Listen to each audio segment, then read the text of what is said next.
My sister sent me 3 demands I had to obey before I was allowed at her wedding. Complete them, and maybe you will be worthy of standing beside us. I laughed out loud, booked a flight to Bali, and sent one final gift. When she opened it in front of every guest, her face went white. Before I tell you how a supposedly failed art curator dismantled a Wall Street ego and a toxic family hierarchy, let me know where you are watching from in the comments. Hit that like button and subscribe if you have ever had to remind your family exactly who they are dealing with. I pulled my modest sedan into the circular driveway of my parents' sprawling brick estate in the wealthy Buckhead neighborhood of Atlanta. My parents, Brenda and Earl, had built their entire identity around appearing successful in the upper echelons of Black society. Growing up, our house was a showcase of their achievements, and my younger sister Tatiana was their prized exhibit. She was the golden child, a social media influencer who projected a life of absolute perfection. I was simply the background character, the disappointment they rarely mentioned to their country club friends. I took a deep breath, smoothing down my simple navy dress, and walked through the heavy oak front doors. The smell of roasted lamb and expensive floral arrangements filled the air. My mother, Brenda, did not even look up from arranging silver forks when I walked into the formal dining room. "You are late, Celine," she snapped, shoving a stack of heavy linen napkins into my hands. "Fold these. The caterers are running behind, and I will not have Liam thinking we run a disorganized household." I looked at the grandfather clock ticking in the corner. I was exactly on time. "Hello to you too, Mom," I said quietly, taking the napkins. My father Earl walked in, checking his gold watch and adjusting his tailored suit. "Celine, do not give your mother attitude today. Tatiana and Liam will be here any minute. We need everything perfect. Liam comes from a very prominent family, and we need to show him we belong in his world." I focused on folding the napkins perfectly, pressing the creases with my thumbs. "I am just an art curator, Dad. I am sure Liam will survive seeing a slightly wrinkled napkin." My mother scoffed loudly, her eyes raking up and down my body with pure disdain. "An art curator? You mean a glorified museum tour guide? You are 30 years old, Celine. No husband, no real assets, just staring at old paintings all day. Your sister is 28, and she is marrying a senior vice president of a wealth management fund. You could learn a thing or two about ambition from her. And look at your hair. I told you to get it straightened for the dinner. Liam comes from old money, white old money. We do not need you looking like you just stepped out of a protest." I kept my face completely blank. If they only knew the truth. My modest lifestyle was a carefully constructed decoy. In reality, I owned a penthouse downtown and was the sole founder of a venture capital firm that managed over $800 million in commercial real estate assets across the country. My art curation was a passion project that allowed me to travel globally and scout real estate anonymously. I had built a massive fortune entirely on my own, completely under the radar. But revealing it to them would only invite my parents to demand money to fund Tatiana's extravagant lifestyle. I chose silence, knowing that my silence was always interpreted as weakness. The front door chimed, melodic and bright. Tatiana swept into the house wearing a designer silk dress, a massive diamond catching the light on her finger. Beside her stood Liam. Liam was a white man in his mid-30s who wore his generational wealth like a heavy cologne. He always looked at my family with a subtle amusement, like we were an interesting social experiment he was visiting. "We are here," Tatiana announced, offering her cheek for our parents to kiss. She looked at me standing by the table with the napkins. "Oh good, the help has arrived. Celine, be a dear and take Liam's coat. He has had a grueling day managing actual money." I felt my jaw tighten, but I forced my face into a pleasant mask. I took Liam's coat. He did not even say thank you. He just handed it to me without making eye contact and turned to my father. "Earl, I hope you have that scotch I like," Liam said, his voice dripping with casual authority. "Of course, Liam. Right this way," my father replied, practically bowing as he led his future son-in-law to the home bar. We sat down for dinner. The massive mahogany table was loaded with expensive food, but the atmosphere was thick with tension. The conversation immediately centered around the wedding preparations and Liam's supposed brilliance in the financial sector. I quietly ate my salad, accustomed to being the invisible audience member for the Tatiana show. So Selene, Liam suddenly said, pointing his wine glass at me across the table. Tatiana tells me you are still doing the art gallery thing. How does that even pay the bills in this economy? Do you need a small loan to afford a bridesmaid dress? My parents chuckled as if he had made a brilliant joke. I wiped my mouth carefully. I manage, I said softly. Art holds its value better than you might think. Liam let out a loud, patronizing laugh.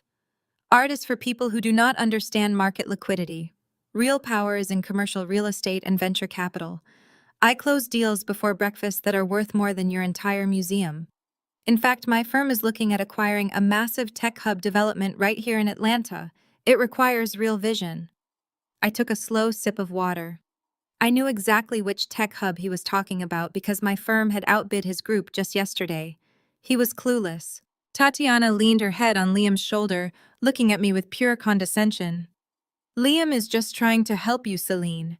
You really need to think about your future. You cannot just coast through life hoping things work out. You lack drive. That is why you are still renting that tiny apartment while Liam and I are looking at estates.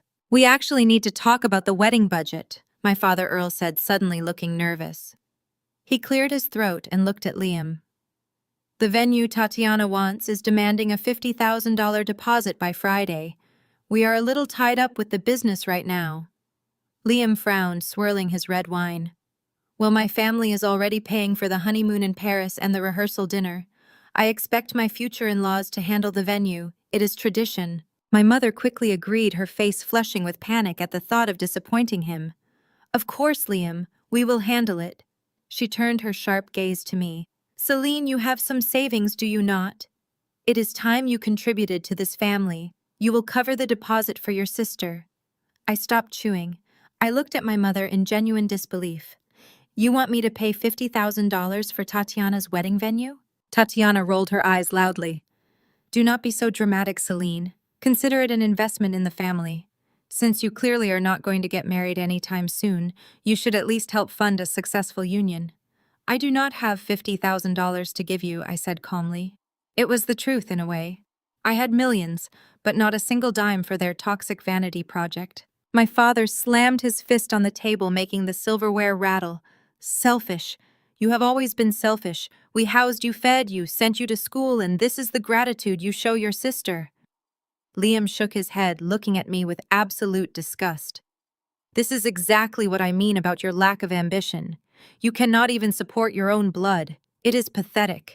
The dinner dragged on in a tense, hostile atmosphere. Every comment was a targeted strike at my lifestyle, my appearance, my perceived failure. I absorbed it all, storing every insult, every condescending smirk, every cruel laugh. When the meal finally ended, Tatiana stood up and stretched lazily. Liam and I are going to have dessert on the patio. Mom, Dad, join us. Celine, you can clean up the dining room. Since you are not contributing financially to my wedding, you can at least make yourself useful with manual labor. My mother nodded in agreement, already walking toward the patio doors. Make sure you hand wash the crystal, Celine. Do not use the dishwasher. They walked out, leaving me alone in a room full of dirty plates, half-empty wine glasses, and the heavy silence of rejection. The utter disrespect was breathtaking. They were treating me like a hired servant in the house I grew up in. I stood there looking at the mess, feeling a familiar tightness in my chest. For years, I had accepted this treatment because I wanted a family. I wanted parents who loved me. I wanted a sister who saw me as an equal. But tonight, listening to their laughter echoing from the patio, I realized that family was an illusion. They were just people who shared my DNA and demanded my submission. I started stacking the plates, my mind working rapidly. I carried a heavy tray of dishes toward the kitchen. The kitchen window was slightly open, letting in the cool night air and the voices from the garden. I paused by the sink, hearing Liam's voice. He was not talking to my family. He was on his phone, pacing furiously near the edge of the rose bushes hidden from the patio seating area. His confident, arrogant tone was completely gone, replaced by a desperate, panicked whisper. "I told you I need more time," Liam hissed into his phone. The market shifted. "If the primary investors find out about the missing funds, I am ruined. Just give me 2 weeks to secure a new backer. I will get the 10 million. I promise you will have your money." I stood perfectly still, the soapy water dripping from the crystal glass in my hand. Liam, the brilliant Wall Street mastermind, the man who closed deals before breakfast and looked down on my entire race and family, was begging for his life. He was missing funds. He was desperate for $10 million. A slow, genuine smile spread across my face. I dried my hands on a towel and pulled my phone from my pocket. I opened my encrypted messaging app and typed a quick message to my lead financial analyst at the firm. "Find everything you can on Liam's wealth management fund. Look for hidden debt and missing client funds. I want to buy his debt by tomorrow morning." I hit send and watched the message disappear into the digital ether. The people on the patio thought I was just a failure washing their dishes. They had no idea they had just handed the keys to their destruction to the one person they underestimated the most. The sharp scent of roasted coffee beans and vanilla syrup hung in the air of the upscale Buckhead Cafe where I sat waiting for my sister. It had been 2 days since the disastrous family dinner, and the echo of Liam begging for his financial life on his cell phone in our parents' garden still played on a loop in my mind. I took a slow sip of my black coffee and adjusted my purse on the marble table.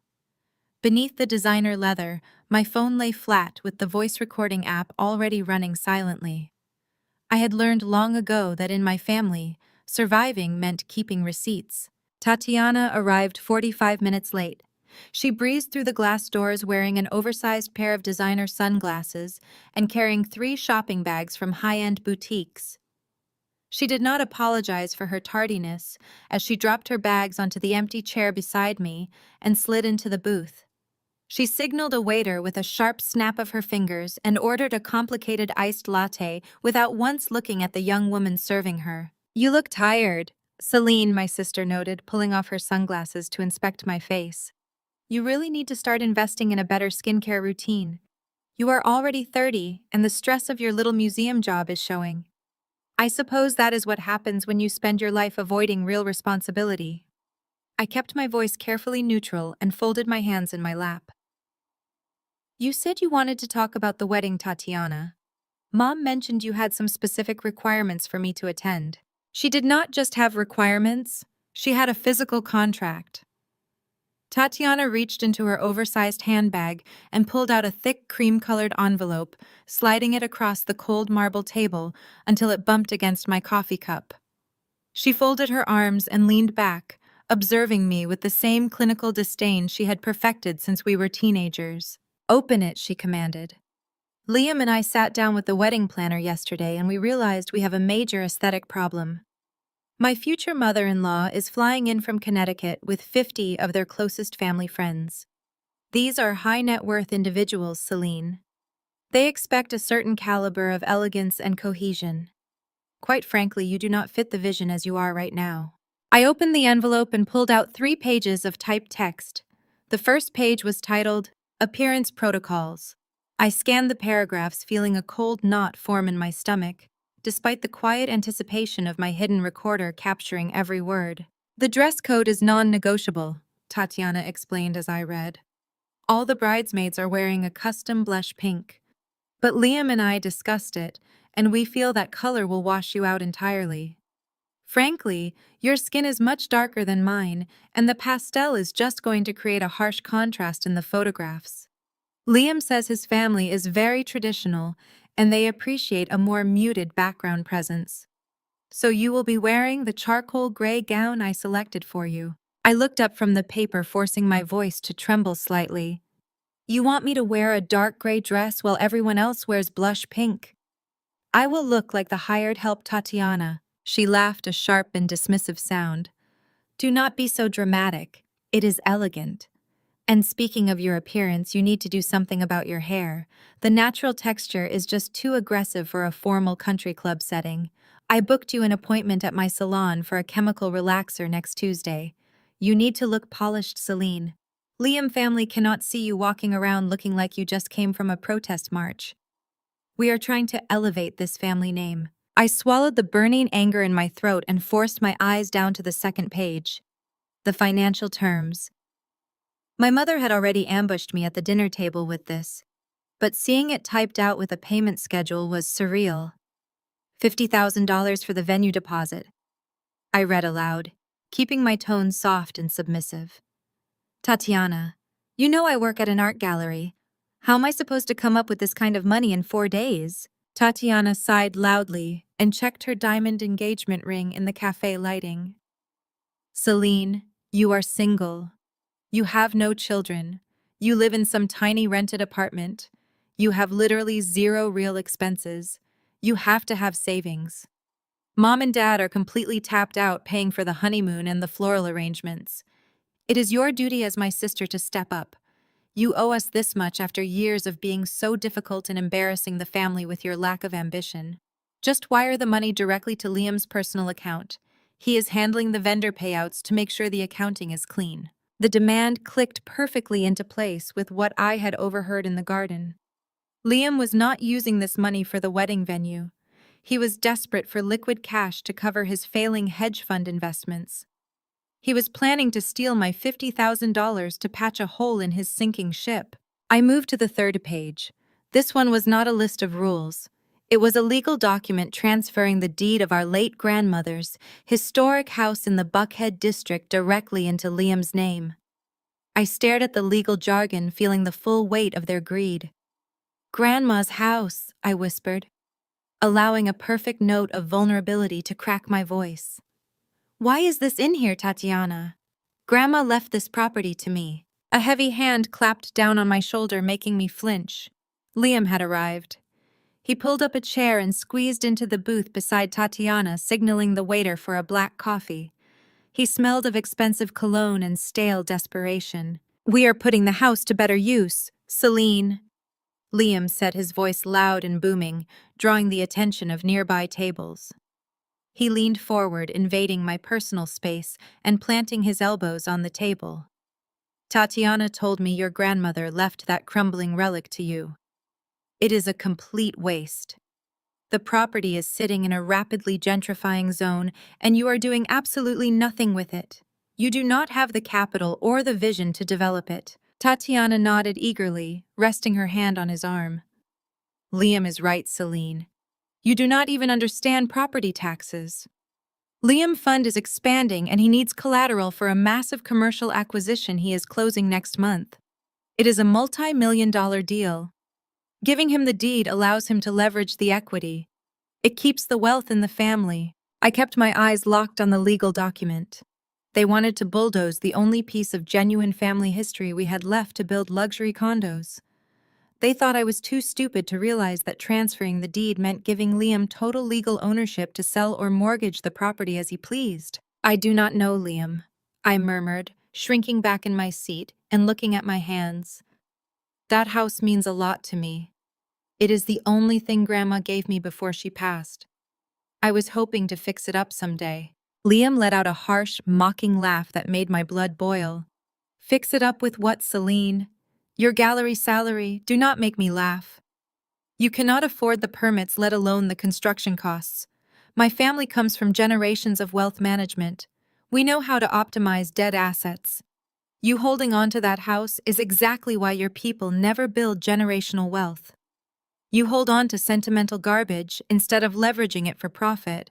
The overt racism hung in the air, suspended in the middle of the crowded cafe. I looked at Tatiana, expecting at least a flinch of defensive pride from my own sister. Instead, she was nodding in agreement, looking at me with pure pity. "You really need to listen to him, Celine," she said softly. "He knows what he is talking about. You have always been so stubborn holding on to the past. Sign the deed over. Once Liam's deal closes, he will make sure you are taken care of. He might even put you on a small allowance so you do not have to worry about your rent anymore. Liam smiled a sharp, predatory grin. Exactly. Consider it an investment in your sister future.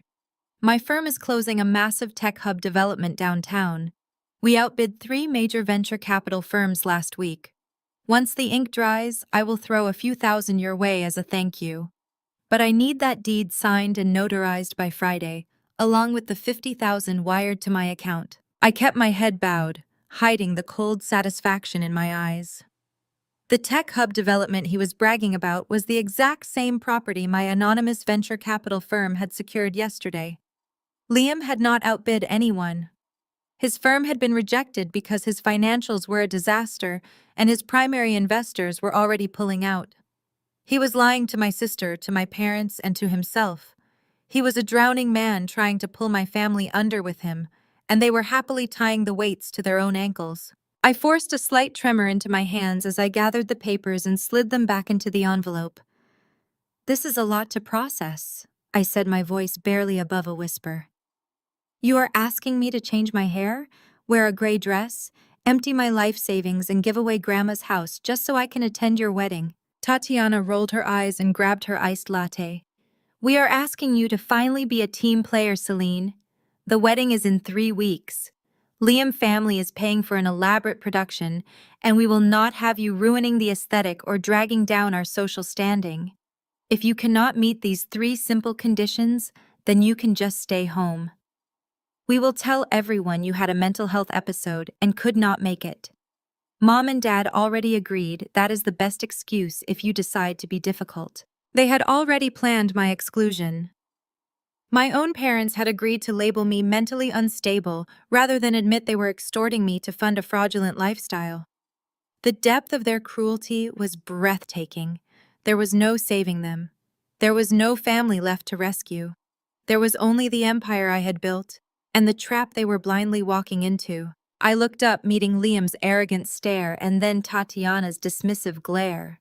I clutched the envelope to my chest, acting as though it were a heavy burden. "Okay," I said softly, playing the defeated victim flawlessly. "I understand. I will not ruin your aesthetic, Tatiana. I just need a few days to get the money transferred from my savings and to review the deed transfer with a notary." Liam smirked and leaned back, crossing his arms behind his head. "See, Tatiana? I told you she would see reason.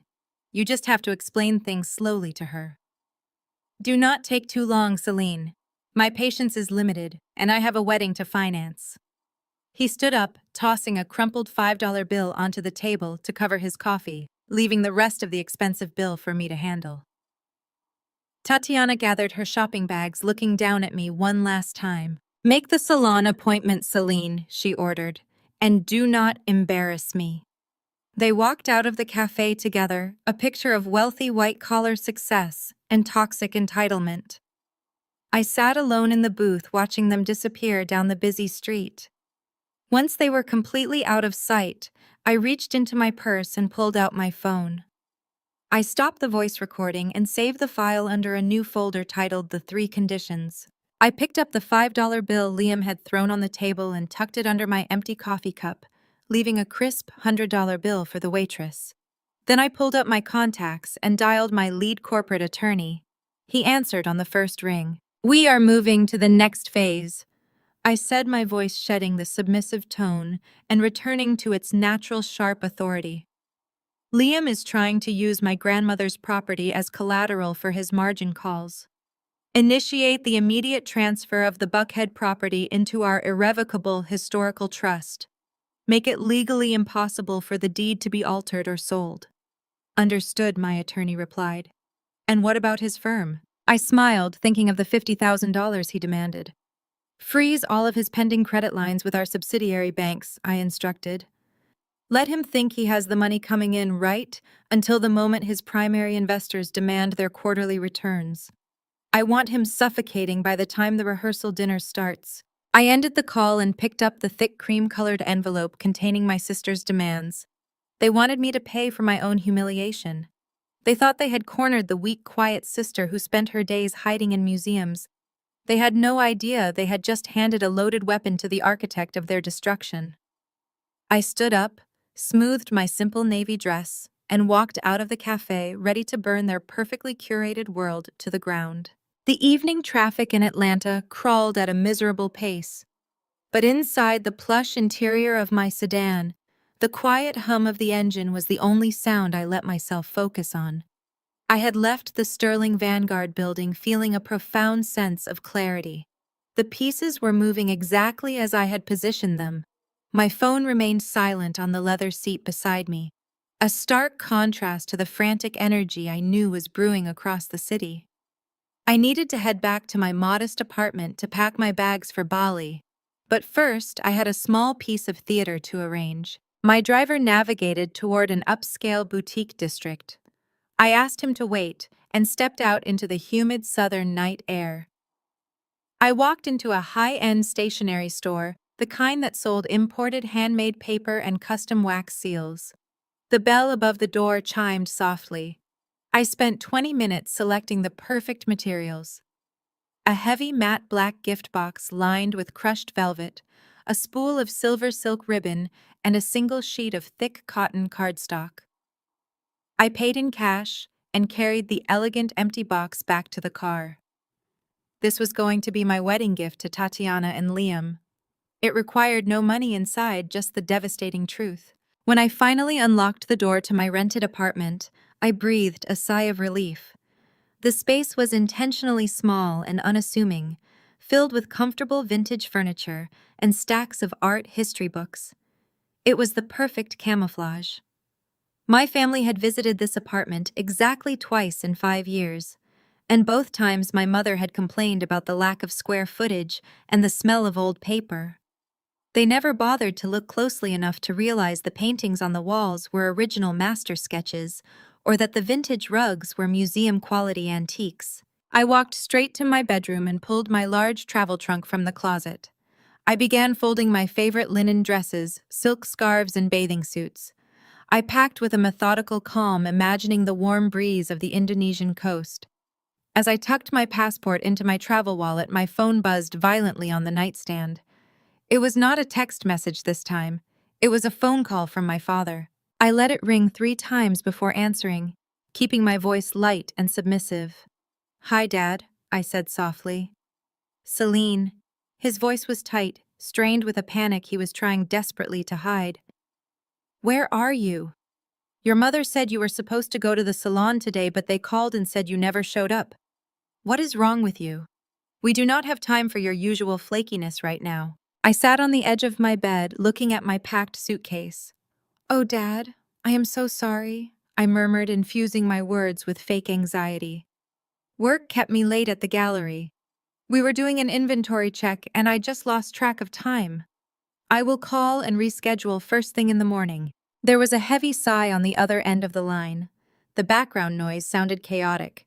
I could hear my mother pacing and muttering angrily in the distance. "Just get it done, Celine," my father snapped. "We are dealing with enough stress as it is. The venue manager for the Magnolia Estate is being completely unreasonable.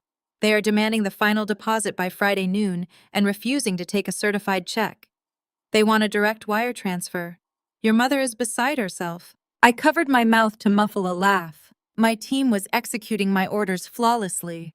"That is terrible, Dad," I said, injecting my voice with sympathetic concern. "Can Liam help? He is a finance vice president, right?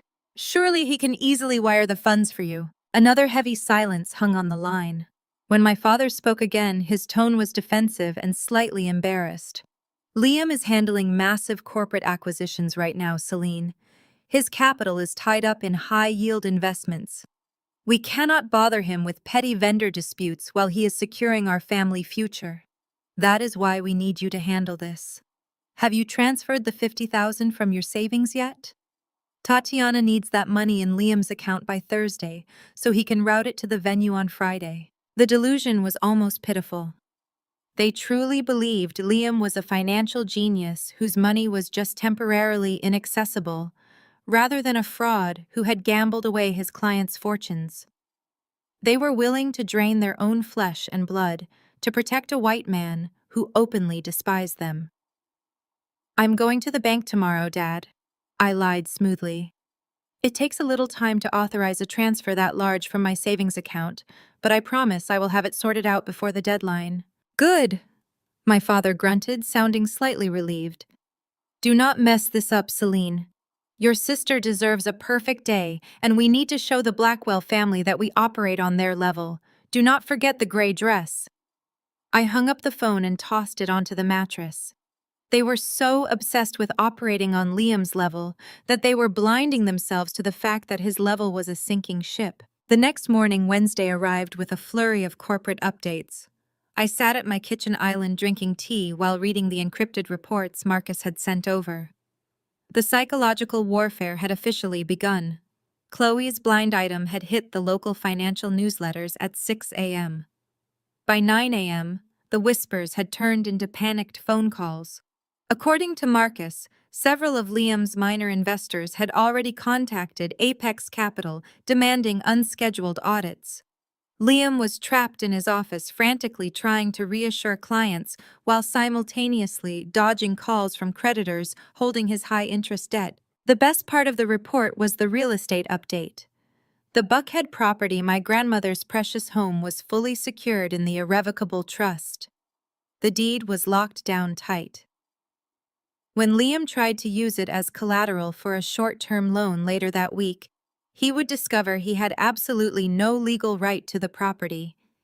He would look like a complete fool to his lenders. I spent the rest of Wednesday working from home finalizing my own trap. I drafted a document. A very special document meant exclusively for the black velvet gift box. I compiled a summary of Liam's fraudulent activities, including the exact amounts he had diverted from client accounts and the massive debts he owed to Sterling Vanguard, my company.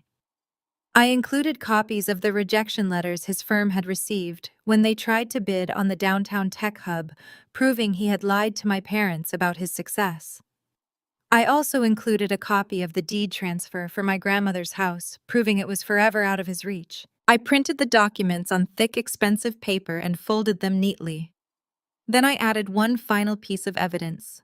I printed out a screenshot of the venue holding company registry, showing that the Grand Magnolia Estate was owned by Sterling Vanguard.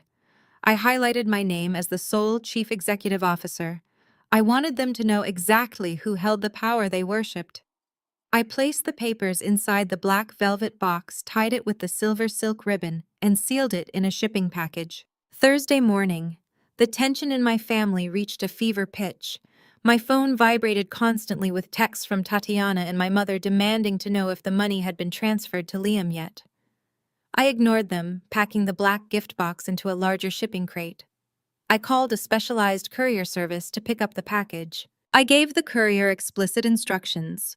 Deliver this box directly to the head wedding planner at the Grand Magnolia Estate on Saturday evening, exactly 1 hour into the reception.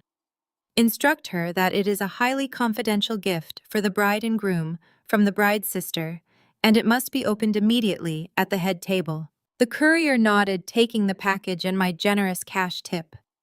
Once the box was gone, I felt the final piece of my old life detach from my shoulders. There was nothing left to do but leave. I called an Uber and rode to the airport, watching the familiar streets of Atlanta blur past the window.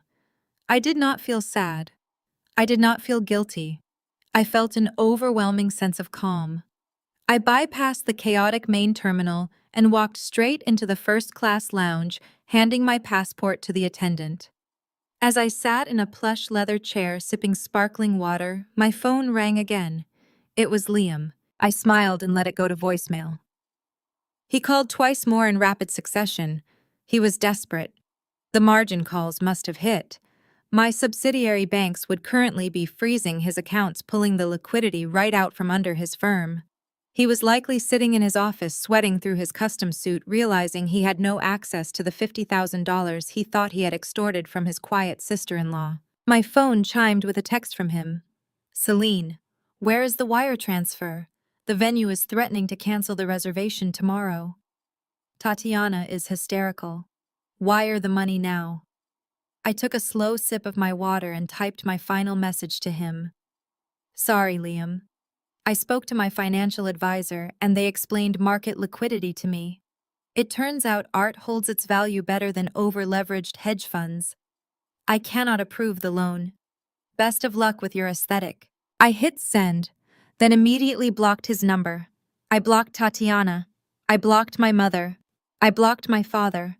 I wiped them from my digital life with a few quick taps of my finger. The silence that followed was the most beautiful sound I had ever heard. As my flight was called for boarding, I walked down the jet bridge, leaving the oppressive expectations of my family behind. I settled into my spacious pod, stretched my legs out, and turned my phone onto airplane mode.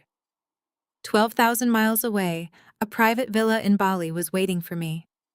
Back in Atlanta, a storm of epic proportions was about to break over my family, and they had no umbrellas. The tropical heat of Bali washed over me the second I stepped off the plane. A private car waited to take me to my cliffside villa, but my mind was already racing back to Atlanta. I settled into the back seat of the Mercedes and powered on my secondary phone. It was a secure line connected directly to my executive team at Sterling Vanguard. The screen immediately lit up with dozens of intercepted emails and frantic voicemails. My sister had not wasted any time. When Friday morning arrived in Atlanta and my $50,000 wire transfer failed to materialize in Liam's account, Tatiana went completely unhinged. I tapped the first voicemail file. Tatiana's voice shrieked through the car's speakers. "Celine, you absolute failure. Liam is sitting at the bank right now and your money is not there. You are deliberately trying to ruin my wedding. Since you want to play games, I am going to make sure you never work in Atlanta again. I am calling your gallery director right now. I am telling everyone about your mental breakdown and your little sticky fingers.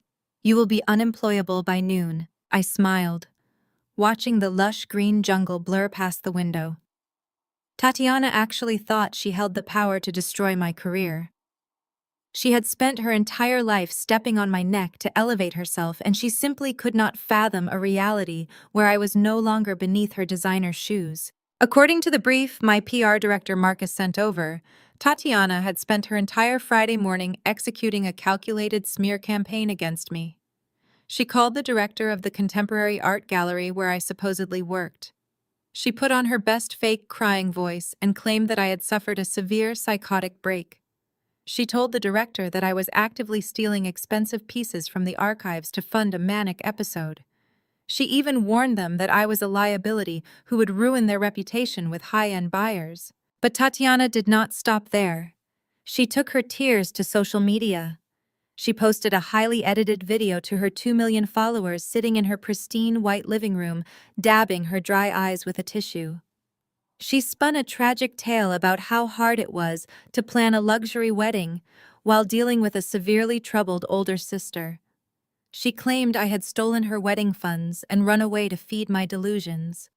She framed herself as the ultimate victim, begging her followers for prayers while tagging the art gallery's official account to ensure they saw the public backlash. Her followers immediately flooded the gallery's page with hateful comments, demanding I be fired and prosecuted. My parents, of course, fueled the fire. My mother shared the video with her entire country club mailing list, adding a caption about how exhausting it was to raise a child who refused to seek psychiatric help. They were perfectly willing to destroy my life just to cover up the fact that I refused to pay for their vanity. What none of them knew was that the Contemporary Art Gallery did not just employ me. I owned the entire building and the non-profit organization that ran it. The gallery director, Julia, was one of my most trusted corporate lieutenants. When Tatiana called her spewing malicious lies, Julia had simply placed the call on mute and laughed before forwarding the recording straight to the Sterling Vanguard legal department. My phone buzzed with an incoming call from Marcus. I answered it as my driver pulled up to the heavy wooden gates of my villa. "We are ready to deploy the countermeasure," Marcus said, his voice sharp and professional. "Her video is gaining too much traction and it is starting to ping the algorithms of our financial competitors. We need to shut her narrative down immediately." "Do it," I ordered, stepping out of the car and breathing in the scent of sea salt and jasmine. "Burn it all down." Within 10 minutes, Sterling Vanguard released a massive global press statement. We bypassed the local gossip channels and went straight to the top financial news networks. The headline alone was a devastating blow. Sterling Vanguard founder and CEO Celine Blackwell announces global expansion. The press release did not even mention the petty gallery drama. Instead, it formally introduced me as the sole owner of an $800 million venture capital firm. It detailed my recent acquisitions, including the massive downtown tech hub that Liam had been bragging about. The statement casually mentioned that my philanthropic work included funding the Contemporary Art Gallery as a personal passion project. We flooded the financial wire with unassailable proof of my wealth and status. Marcus then orchestrated a secondary strike. The gallery's official social media account released a short, dignified statement. We are deeply disturbed by the false allegations made by Tatiana against our founder and primary benefactor, Celine. Legal action for defamation is currently being pursued against all parties spreading these fabricated claims. The internet pivoted so fast it caused whiplash. Tatiana's comments section turned into an absolute bloodbath. Her followers realized she had not only lied about her sister being a struggling thief, but that she had tried to publicly destroy a highly successful Black female billionaire out of pure spite. Other influencers began posting videos mocking Tatiana for not even knowing her own sister owned the company she supposedly worked for. Brands started pulling their sponsorships from Tatiana's page within the hour. She was losing thousands of dollars a minute. But the public humiliation was only the first wave of the storm. While Tatiana was drowning in a public relations nightmare, Liam was facing a literal financial execution. He had spent the last 48 hours desperately trying to untangle the mess I made of his accounts. My subsidiary banks had completely frozen his credit lines. His firm Apex Capital was bleeding cash, and his quarterly margin calls were due by close of business Friday. He needed $10 million immediately, or he would be exposed for embezzling client funds. He went to his primary client, a massive international shipping magnate begging for a temporary bridge loan. He brought his falsified ledgers, trying to prove his firm was solvent.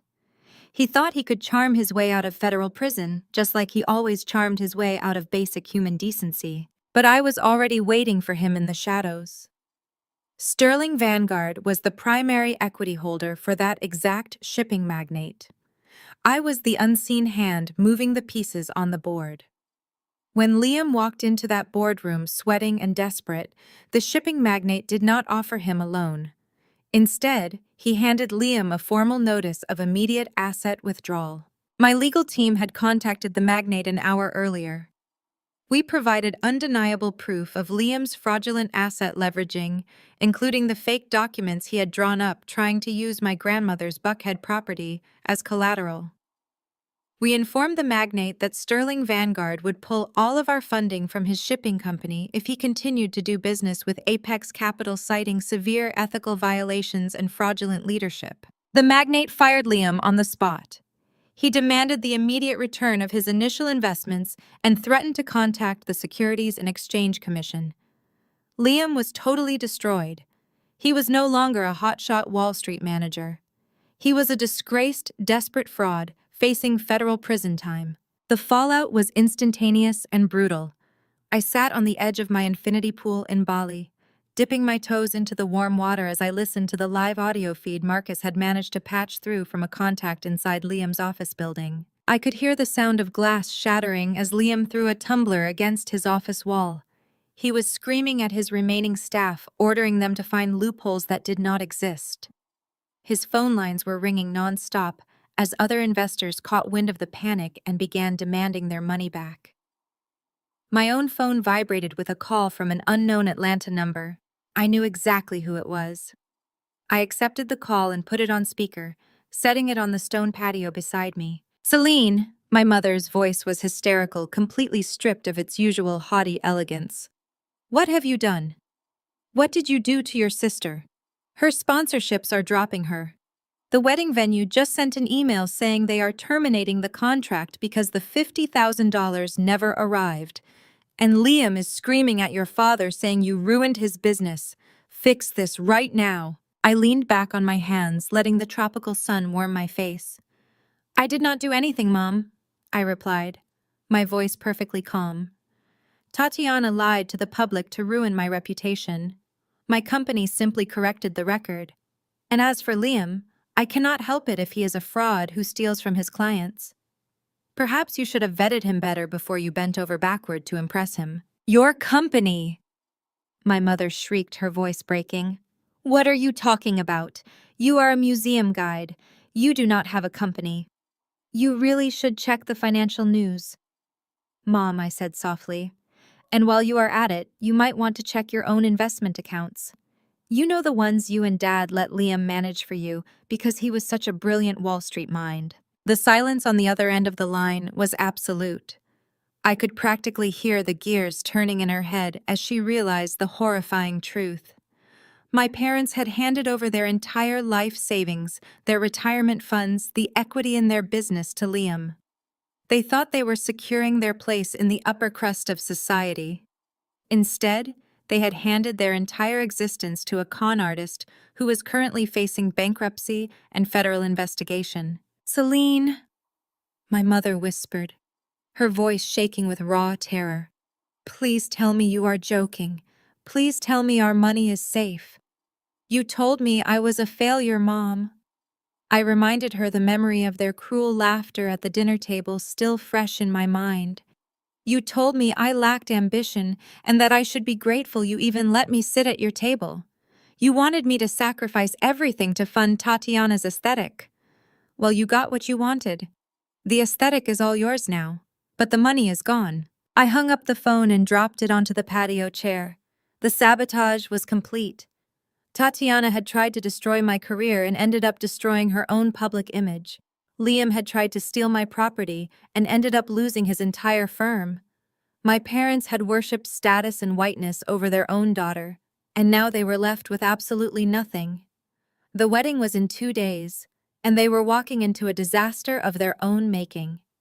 I closed my eyes and listened to the ocean, finally feeling the heavy chains of my family expectations shatter into a million pieces. The Balinese sun was warm on my bare shoulders, but it was nothing compared to the heat of the satisfaction spreading through my chest. I sat on the edge of the teakwood deck overlooking the vibrant green jungle canopy, my laptop resting on my knees. The previous day had been a masterpiece of strategic demolition, but the final act of this family tragedy still needed to be staged. My mother had hung up in a state of hysterical denial after I hinted at her missing investment funds, and I knew my father would spend the weekend trying to patch the sinking ship with his usual arrogant bluster. They still thought they could control the narrative. They still believed they could bully me into submission. It was time to remove their last shred of hope. I opened my encrypted email client and pulled up the internal financial dossiers Marcus had extracted from Liam's firm, Apex Capital. The documents were a glaring testament to Liam's incompetence and greed. There were spreadsheets showing millions of dollars diverted from private family trusts to cover his catastrophic margin calls. There were internal memos detailing the impending federal investigation for wire fraud. It was all there in stark black and white. I attached the most damning files to a new email. I typed out a message seemingly intended for my lead corporate attorney discussing the final steps of our corporate acquisition and casually referencing Liam's impending bankruptcy and criminal charges. Then I entered Tatiana's personal email address in the recipient line and hit send. I closed my laptop and took a sip of fresh mango juice. The accident was perfectly executed. Tatiana spent her entire life snooping through things that did not belong to her, so I knew she would open an email that looked like highly confidential legal correspondence. I did not have to wait long. Exactly 42 minutes later, my secondary phone vibrated against the glass table. The caller ID displayed my sister's name. I let it ring until the very last second before answering, pressing the phone to my ear and remaining silent. Celine, Tatiana's voice was a high-pitched, breathless wheeze. It was the sound of a woman watching her perfectly curated reality burn to ashes. Celine, tell me this is a joke. Tell me you faked this email to get back at me for the salon appointment. Please tell me Liam is not broke. I kept my voice completely flat, devoid of any sisterly comfort. I am sorry, Tatiana. I murmured, sounding appropriately surprised. You were not supposed to see those documents. They were meant for my legal team. We are preparing to absorb the remnants of Apex Capital after the Securities and Exchange Commission finishes raiding his office on Monday. She let out a sound that was half sob and half scream. No, no, no, you are lying. Liam comes from generational wealth. He closes deals before breakfast. He is paying for our honeymoon in Paris. He is buying us an estate. He is going to federal prison. Tatiana, I corrected her gently. Those documents are real. Call his office if you do not believe me. Call the vendors for your wedding. Ask them if Liam's credit cards are still going through. You wanted a Wall Street mastermind, but you married a common thief who leveraged his own clients' money to buy you designer bags. The line went dead. She had hung up, likely to frantically dial her precious fiancé. I leaned back against the plush cushions of my lounge chair, closing my eyes and listening to the distant sound of the ocean. For 28 years, I had watched Tatiana glide through life shielded from every consequence. When she crashed our father's car at 16, my parents blamed the other driver and bought her a new convertible. When she failed her university classes, they made a massive donation to the alumni fund to ensure her graduation. She had never once been allowed to fail. Today, the universe was finally handing her the bill for her entitlement, and I was the debt collector. 2 hours later, the phone buzzed again. This time it was my father. His number flashed on the screen, demanding attention, just as he had demanded my obedience my entire life. I accepted the call. What kind of twisted game are you playing, Celine? My father barked, his voice thick with rage. Tatiana is in hysterics. She just called the wedding planner to cancel everything because of some nonsense email you sent her. She is crying so hard she cannot even breathe. You have ruined her wedding week. I poured myself another glass of water, the ice clinking softly against the glass. I did not ruin anything, Dad. Liam ruined it when he committed federal fraud. Tatiana is just finally seeing the man she chose to marry. Do not give me that corporate nonsense, my father growled, the aggressive patriarch routine in full effect. I do not care about Liam's business problems right now. That is between him and his investors. What I care about is this wedding. Tatiana tried to cancel the Grand Magnolia estate and get her deposits back to cover the honeymoon costs. But the venue manager told her, the $200,000 we already paid is entirely non-refundable. They are threatening to sue us for breach of contract if we do not pay the remaining balance by tomorrow. I smiled at the lush scenery. My venue manager was following my protocols perfectly. That is standard industry practice, Dad, I said smoothly. You sign a contract, you abide by the terms. We do not have that kind of liquid cash laying around, Celine, my father shouted, his voice echoing through the speaker. Your mother and I are completely tapped out from paying for the floral arrangements and the catering minimums. We cannot absorb a $200,000 loss. You caused this panic by sending Tatiana those fake documents. You made her cancel the venue, so you are going to fix it. The sheer audacity of his demand was breathtaking but entirely predictable. You want me to pay the venue? I asked, feigning confusion. You are supposedly this big billionaire venture capitalist? Now my father sneered, dripping with condescension. You clearly have the money to throw around. You owe this family, Celine. We put a roof over your head. We fed you. We tolerated your quiet, moody behavior for years while you hid in your room drawing your little pictures. It is your duty to step up and protect our family name. You will wire the venue the full amount to cover the lost deposits and save us from this lawsuit. You will do it today. The memory of his voice echoing in his home office 10 years ago flashed in my mind. I had stood before his mahogany desk holding my acceptance letter to a prestigious art history program, begging him to co-sign a modest student loan. He had looked at me with absolute disgust, telling me that my passions were a waste of his resources and that he would only invest his money in my brother or Tatiana because they actually had potential. He had sent me out into the world with nothing but crushing student debt and a promise that I would never amount to anything. I took a deep breath, letting the Balinese air fill my lungs.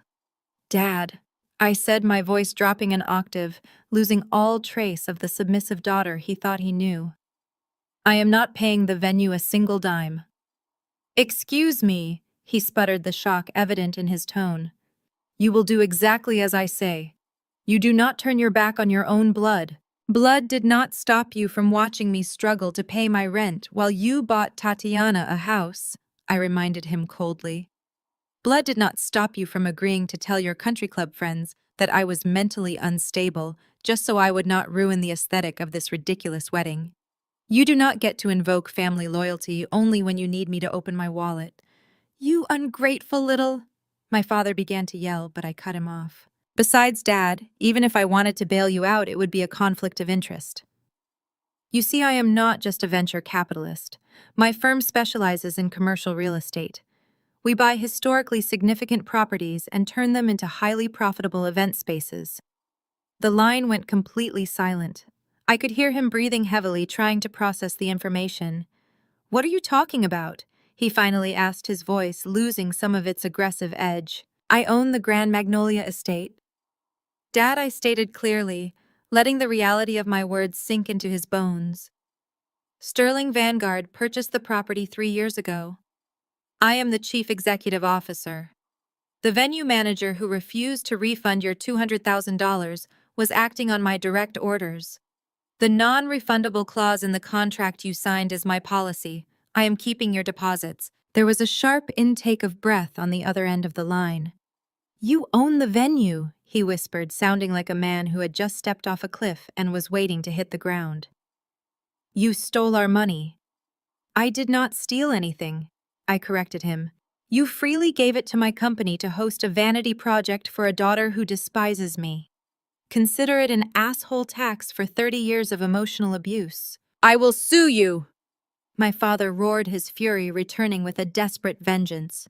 I will take you to court. I will hire the best lawyers in Atlanta and strip you of every asset you own. I have resources, Celine. My investment portfolios are massive. I will liquidate everything I have to destroy your little company. I let out a soft, genuine laugh. It was the laugh of a woman who had spent years observing, analyzing, and outsmarting her predators. You are going to liquidate your investment portfolios to sue me? I asked, letting a note of profound pity creep into my voice. Yes, he snarled. Your mother and I have millions tied up in high-yield growth funds. We will crush you. Dad, I sighed, shaking my head even though he could not see me. You really should have listened to Mom when she tried to tell you what happened yesterday. Log into your client portal, Dad. What he demanded. Log into your Apex Capital client portal. I instructed, my voice hard and commanding. Open your laptop and look at the accounts you trusted Liam to manage for you. Look at the millions you thought you had. I heard the sound of the chair scraping against hardwood floors, followed by the frantic clicking of a keyboard. My father was breathing heavily, muttering under his breath about my disrespect and my delusions. I waited patiently, listening to the digital chime as he logged into his secure financial dashboard. The typing stopped. The breathing stopped. The silence that stretched over the international connection was absolute and terrifying. It was the sound of a proud, arrogant man watching his entire legacy evaporate into nothingness. Where is it? My father whispered, his voice stripped of all its power, sounding small and broken. The balances. They are zero. Where is my money, Celine? Where is my retirement? I leaned forward, resting my elbows on my knees. Liam liquidated your accounts yesterday morning, Dad. When my banks froze his credit lines, he panicked. He needed capital to cover his margins, so he drained the accounts of his most trusting clients. He stole your life savings to try and save himself. The golden boy you wanted me to emulate. The man you thought was better than your own daughter just left you completely destitute. No, my father gasped, a ragged, desperate sound. No, he wouldn't. He is family.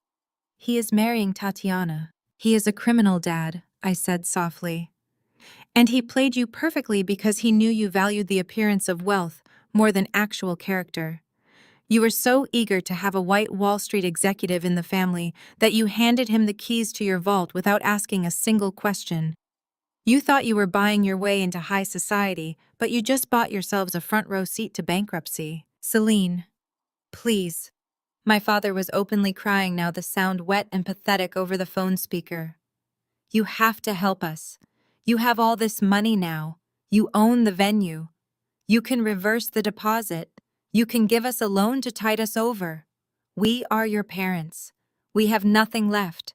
We will lose the house. The house you threatened to mortgage to pay for Tatiana's wedding dress, I asked coldly.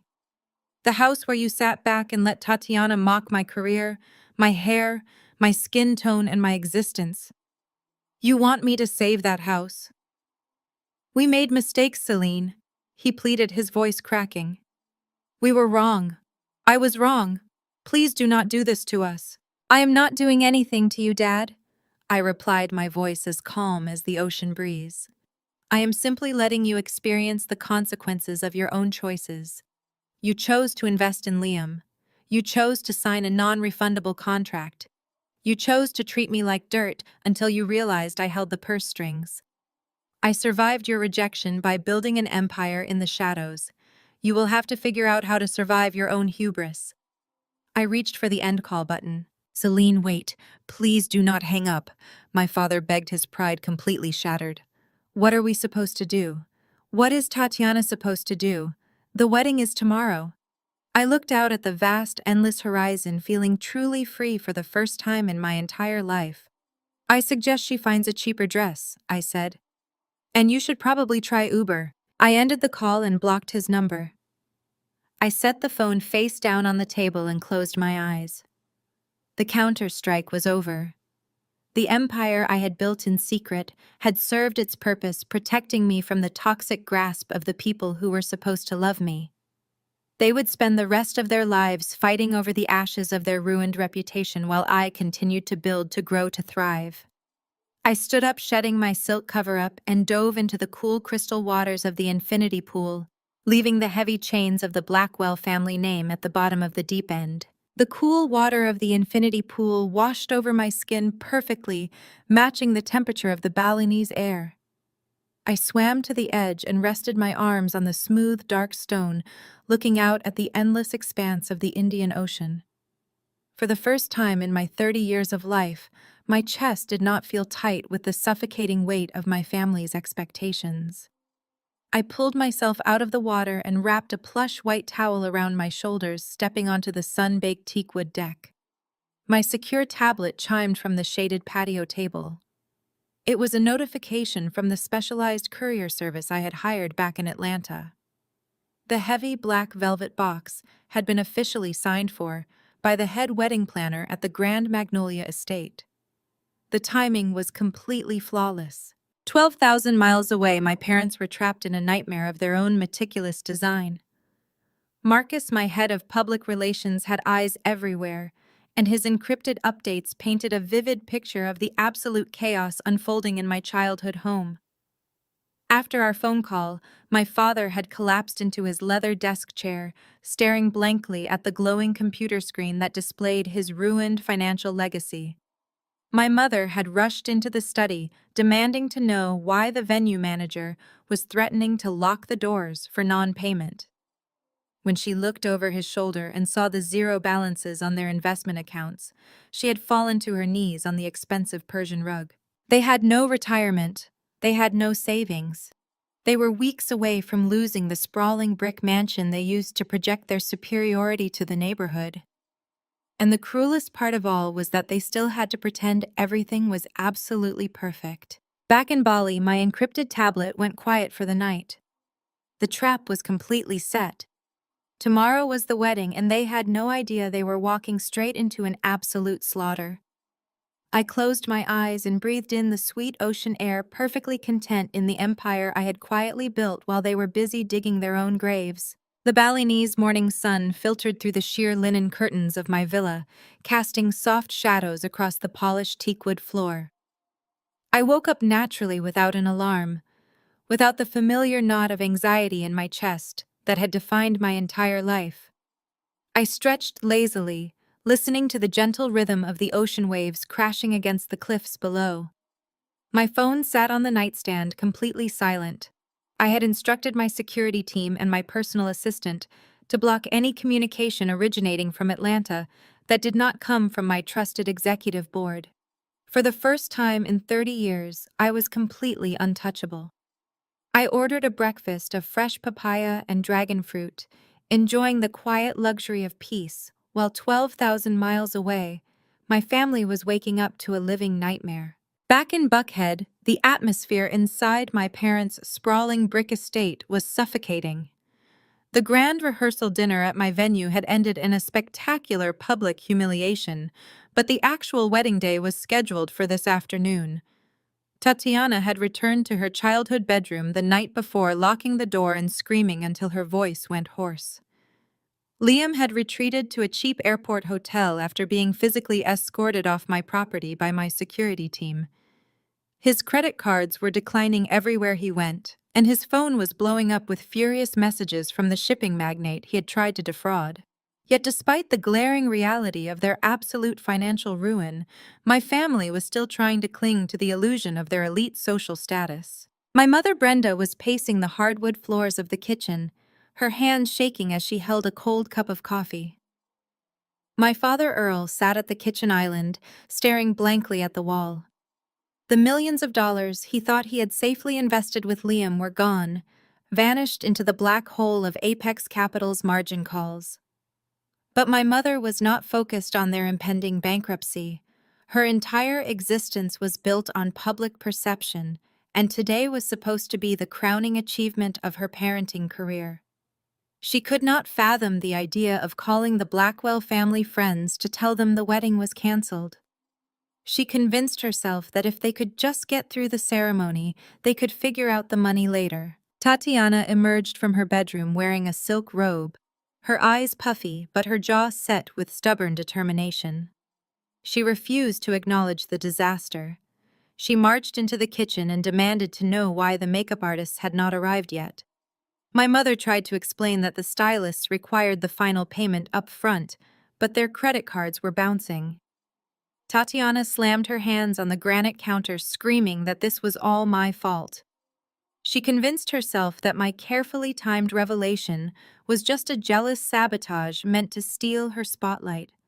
She paced the kitchen, insisting that Liam would fix it, that his firm was just experiencing a temporary glitch, and that my documents were fabricated to make myself look important. The real devastation began at 10 o'clock, when the vendors started arriving at the hotel ballroom they had hastily booked as a backup venue. My mother had scrambled the night before, calling in every favor she had to secure a new location after I kicked them out of the Grand Magnolia estate. She promised the hotel manager a certified check by noon. But when the floral delivery trucks pulled up to the loading dock, the head florist refused to unload a single rose. She stood in the hotel lobby holding a clipboard and demanding the remaining $15,000. My father tried to hand her his platinum credit card, but the machine beeped twice and printed a declined receipt. He tried another card and it declined. He tried his business account card, and it also declined. Tatiana ran into the lobby, her hair half pinned up, screeching at the florist that she was ruining the aesthetic. She demanded the flowers be set up immediately, screaming about breach of contract and threatening to destroy the florist's reputation on social media. The florist simply looked at her with a mixture of pity and disgust before signaling her team to get back in the trucks and drive away. Tatiana collapsed onto a lobby sofa, sobbing hysterically as she watched thousands of dollars worth of custom floral arrangements disappear down the street. Minutes later, the catering director approached my parents. He had heard the commotion with the florist and checked the payment status for the reception dinner. The wire transfer Liam had promised was non-existent. The caterer informed my father that unless they could produce $40,000 in cash within the next 10 minutes, his staff would not be serving a single appetizer. My father, his face bright red with shame, tried to leverage his name. He told the caterer he was a respected business owner in the community, that his word was his bond. The caterer shook his head, reminding my father that his word did not pay the staff. Without the funds, the catering team packed up their silver chafing dishes and wheeled the carts of expensive food right back out the door. The reality of their complete destitution finally broke through Tatiana's delusion. She stood in the empty hotel ballroom, staring at the bare tables and the naked chairs. The room was supposed to be filled with laughter, champagne, and the admiration of Atlanta elite. Instead, it was hollow and silent. She turned to my parents, her face twisted with a vicious, desperate anger. "Call Celine," she demanded, her voice cracking. "Call her right now. She is a billionaire. She has more money than she knows what to do with. She is doing this on purpose to torture me. Tell her to wire the money. Tell her I will forgive her for ruining the rehearsal dinner if she just pays the vendors." My mother, her hands trembling, pulled out her cell phone. She had spent my entire life telling me I was a burden, a useless weight dragging down the family legacy. Now she was ready to beg me to save her from social annihilation. She dialed my number. It rang once before going straight to a generic automated voicemail. She dialed again with the same result. She tried texting me. Her messages turned from blue to green, a bright, glaring, undelivered notification staring back at her. She handed the phone to my father. "You try, Earl," my mother pleaded, her voice thick with panic. "She always listened to you. She respects your authority. Tell her she has to fix this." My father pulled out his phone, but he did not dial. He just stared at the blank screen, the weight of his own arrogance finally crushing him. He remembered the way he had spoken to me on the phone just 2 days ago. He remembered demanding I empty my life savings to protect a man who was actively stealing from him. He remembered calling me a failure and telling me I did not belong in the family. He slowly typed out a message anyway, his pride completely shattered. "Celine, please. Your sister is devastated. We have nothing left. Just help us get through today, and I promise we will make it right." He hit send.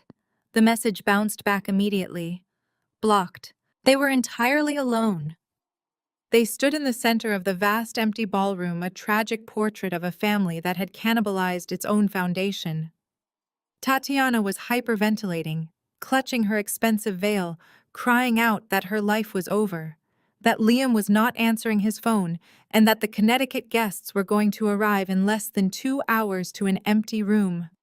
My mother sat in a folding chair, staring blankly at the ugly, patterned carpet, unable to comprehend how her perfect world had evaporated overnight.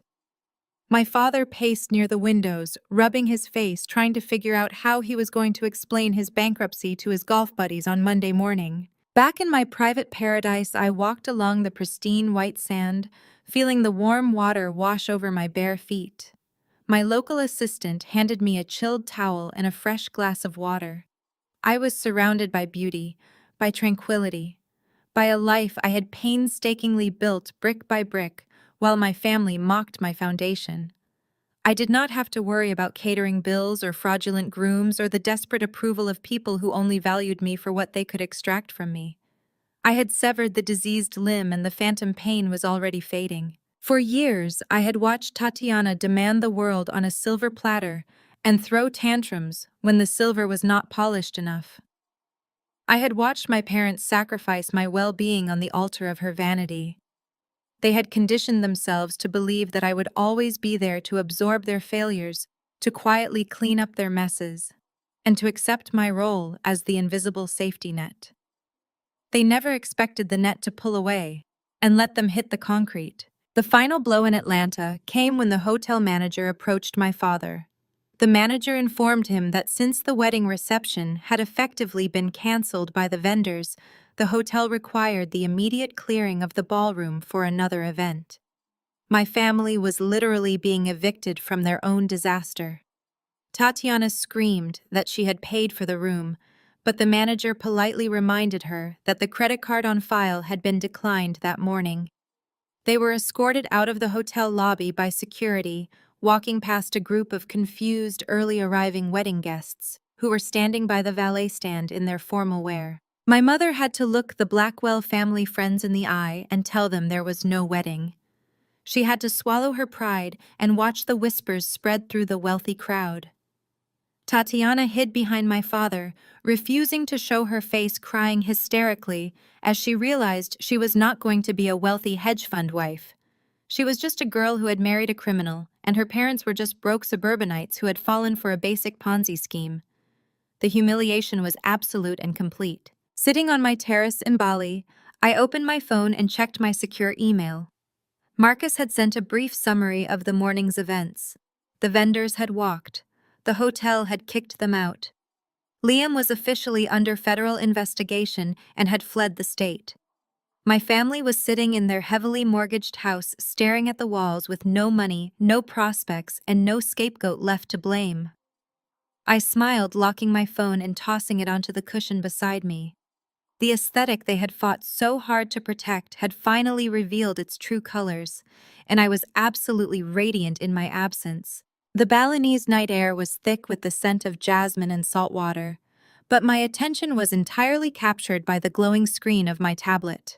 Marcus was nothing if not thorough. His latest encrypted dispatch contained audio files and security footage obtained through his network of private investigators who were quietly tracking the fallout. After the humiliating eviction from the Atlanta hotel, my family had entered a state of blind panic. My mother, terrified that her country club friends would witness their absolute ruin, convinced everyone to flee the city. They packed what was left of their dignity into my father's car and drove 3 hours east to Savannah, hoping to pull off a miracle destination wedding by the coast. They actually thought they could outrun their humiliation. They booked a modest bed and breakfast on their last functioning credit card, lying to the owner that their original venue had suffered severe storm damage. But reality is a relentless predator, and it tracked them straight to the coast. Tatiana spent Friday morning frantically calling local Savannah vendors, begging them to assemble a luxury wedding in 24 hours. A local florist arrived with a van full of white hydrangeas but demanded payment up front. My father's card declined. My mother's card declined. The florist drove away, leaving Tatiana screaming in the driveway. The local caterer they tried to hire insisted on a cash deposit. My parents had literally zero cash. Their accounts were frozen and Liam's firm was entirely locked down by federal agents. Tatiana sat on the steps of the bed and breakfast and blamed me. She borrowed the innkeeper's phone to bypass my blocks. I listened to the voicemails she left while I sipped my evening tea. "Celine, you planned this?" she shrieked, her voice hoarse and frantic. "You made the vendors cancel. You are using your billionaire connections to blackball us in Savannah. Wire me $50,000 right now, or I swear I will kill myself." She was completely untethered from reality. She still thought I was actively sabotaging her, when in truth, I had not lifted a finger since the morning. Their own lack of funds was doing all the dirty work. By Friday evening, the situation had devolved into a grotesque tragicomedy. The bed and breakfast owner kicked them out after realizing their cards were bouncing and they could not pay for the weekend stay. With no venue and no caterer, the grand rehearsal dinner was reduced to a sterile fluorescent-lit conference room inside a cheap highway motel just off the interstate. They had managed to secure a single room for the night using cash my father found in the glove compartment. My family was trapped in a room with stained carpets, peeling wallpaper, and cheap plastic chairs. Liam arrived 2 hours late. He stumbled through the flimsy motel door reeking of cheap bourbon and stale sweat. His designer suit was wrinkled and stained down the front. He had spent the entire afternoon draining whatever cash he had left in his pocket at a local dive bar, trying to drink away the reality of his impending federal indictment. Tatiana rushed at him, her face twisted into a mask of pure desperation.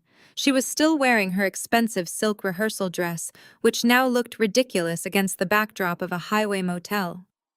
She demanded to know where he had been and why he was not fixing the vendor situation. She screamed that he was ruining her perfect destination wedding. Liam stood there swaying slightly under the harsh fluorescent lights. Then he started to laugh. It was a dark, cruel sound that echoed off the cheap acoustic ceiling tiles. "You are so stupid, Tatiana," he slurred, spitting the words at her. "You are so obsessed with your aesthetic that you did not even care who I was." Tatiana froze, demanding to know what he meant. Liam leaned forward, his bloodshot eyes full of malice. He told her the truth. He told her he never had generational wealth. He told her his parents were public school teachers in Ohio, whom he had cut off years ago because they were not rich enough for his image. He admitted he had been running a Ponzi scheme for 3 years just to afford the luxury cars and the designer watches that attracted shallow women like her. He told her the estate in Connecticut did not exist. The honeymoon in Paris was a lie. It was all a fragile house of cards built on stolen client funds. You are nothing but a gold digger. He laughed, stumbling backward and knocking into a plastic folding table. And you dug your way straight to the bottom. You deserve this cheap motel, Tatiana. You deserve all of it. My mother let out a horrifying shriek and lunged at Liam. She slapped his chest repeatedly, screaming that he was a monster, that he had stolen her retirement and ruined her daughter's life. My father grabbed her arms and pulled her back, but the violence in the room had already broken the final seal on their marriage. My father turned his rage toward my mother. He screamed that this was all her fault. He blamed her for pushing Tatiana to marry a status symbol instead of a decent man. He yelled that her obsession with country club appearances had blinded them to the fact that Liam was a complete fraud. My mother fought back with equal viciousness. She screamed that my father was a weak, pathetic man who handed over their life savings because he wanted to feel like a Wall Street insider. She mocked his business acumen, telling him he was a failure who let a desperate con artist steal everything they owned. The perfect united front they had maintained my entire life, the pristine facade they used to crush my self-esteem, was tearing itself apart right there in a cheap motel room. They yelled and cried, hurling decades of suppressed resentment at each other, while Liam sat on the floor laughing into his hands. Tatiana's 6 bridesmaids stood huddled in the corner of the room. Tatiana had chosen them specifically for their social media followings and their wealthy families. They were not her real friends because Tatiana did not know how to be a real friend. They watched the entire horrifying meltdown in complete silence. They listened as Liam admitted to federal crimes, and they watched my parents tear each other to shreds over their lost millions. The maid of honor, a girl whose father was a prominent judge in Atlanta, slowly picked up her designer purse. She looked at Tatiana, who was sobbing on the stained carpet, clutching her torn silk dress. "Tatiana, you are a delusional nightmare," the maid of honor said, her voice dripping with absolute disgust. "We are not staying here to watch you marry a criminal in a highway motel. We are leaving." Tatiana scrambled to her feet, begging them to stay, pleading that they were supposed to be her tribe, that the wedding was still happening tomorrow. But the girls just shook their heads. One by one, they unzipped their garment bags and let the custom bridesmaid dresses fall to the filthy floor. They walked out the door without looking back, leaving Tatiana completely alone. The quiet click of the conference room door shutting behind them was the sound of Tatiana's social standing being permanently erased. The family was now trapped in a pressure cooker of their own making. They had no money for gas to drive back to Atlanta. They had no money to book separate rooms. My mother, my father, Tatiana, and the drunk, fraudulent groom were forced to spend the night together in a single standard motel room with 2 double beds. The audio files Marcus sent me captured the muffled sounds of my mother crying through the thin walls, the sound of my father pacing the floor, and Tatiana's endless hysterical sobbing as the reality of her shattered life finally took hold. They were entirely alone in a mess they had actively chosen. I paused the audio file and set my tablet down on the bedside table. The tropical night was completely silent, save for the rhythmic crash of the waves against the cliffs below my villa. I walked into my luxurious bedroom and slid between the high thread count sheets. For years, my family had told me I was socially unfit, that I was a failure who would never understand how the real world worked. They had excluded me, mocked me, and tried to force me into submission. They believed that their cruelty was justified because they were superior. But the real world was entirely different from their fragile delusions. The real world rewarded resilience, intelligence, and the quiet accumulation of power. My family was currently trying to sleep in a cheap roadside motel, surrounded by the wreckage of their own greed, while I was resting peacefully in a mansion I owned, in a paradise I chose. The karma was not just swift, it was absolute. I closed my eyes and let the sound of the ocean wash over me, falling into a deep, dreamless sleep, knowing that when morning came, there would be no wedding, just the cold, hard reality of their eternal ruin. The morning sun in Bali poured through the sheer linen curtains of my cliffside villa, casting long, warm shadows across the polished teakwood floors. I woke up slowly without an alarm, without the familiar knot of anxiety that had lived in my chest for the past 28 years. The air smelled of jasmine and sea salt. I slipped out of bed and wrapped a lightweight cotton robe around my shoulders, walking out onto the expansive terrace. Beneath me, the Indian Ocean stretched out like a sheet of endless blue glass. It was Saturday. Today was the day my sister was supposed to marry her billionaire prince at the most exclusive estate in the state of Georgia. Instead, she was waking up in a cheap highway motel, trapped in a nightmare of her own making. I sat at the patio table as my private chef brought out a plate of sliced papaya and a pot of local coffee. My secure tablet chimed softly against the glass table. Marcus, my head of public relations, was sending his morning dispatch. The final phase of my plan was locked and loaded. The atmosphere back in Savannah was toxic and suffocating. After the spectacular implosion at the rehearsal dinner, my family had been left with nothing. Liam had confessed to his Ponzi scheme, and my parents finally understood that their entire life savings had been stolen to cover his fraudulent margin calls. They had no money to pay for gas to get back to Atlanta. They had no money for separate rooms. They had spent the night crammed into a single motel room, listening to each other cry and argue until the sun came up. Any rational person would have canceled the wedding immediately. Any normal family would have packed up their remaining dignity and gone into hiding to figure out how to survive their impending bankruptcy. But my mother was not a rational person. Her entire identity was tethered to public perception. She could not stomach the idea of calling her wealthy Connecticut friends and her Atlanta country club circle to admit that her family was completely destitute. She had convinced herself in a fit of absolute delusion that they simply had to get through the ceremony to save face. She forced everyone out of bed at dawn. She used the last few $100s of emergency cash my father kept in his wallet to rent a dismal community center hall just off the interstate. It was a tragic setting with flickering fluorescent lights, yellowing acoustic ceiling tiles, and heavily scuffed linoleum floors. The contrast between this sad little room and the Grand Magnolia estate was laughable, but my mother refused to acknowledge it. Tatiana was a hollow shell. Her bridesmaids had quit and driven home the night before, leaving her entirely alone.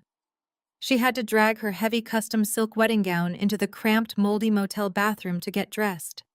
Her eyes were swollen and red from crying all night, but my mother stood behind her barking orders, telling her to fix her makeup and paste on a smile.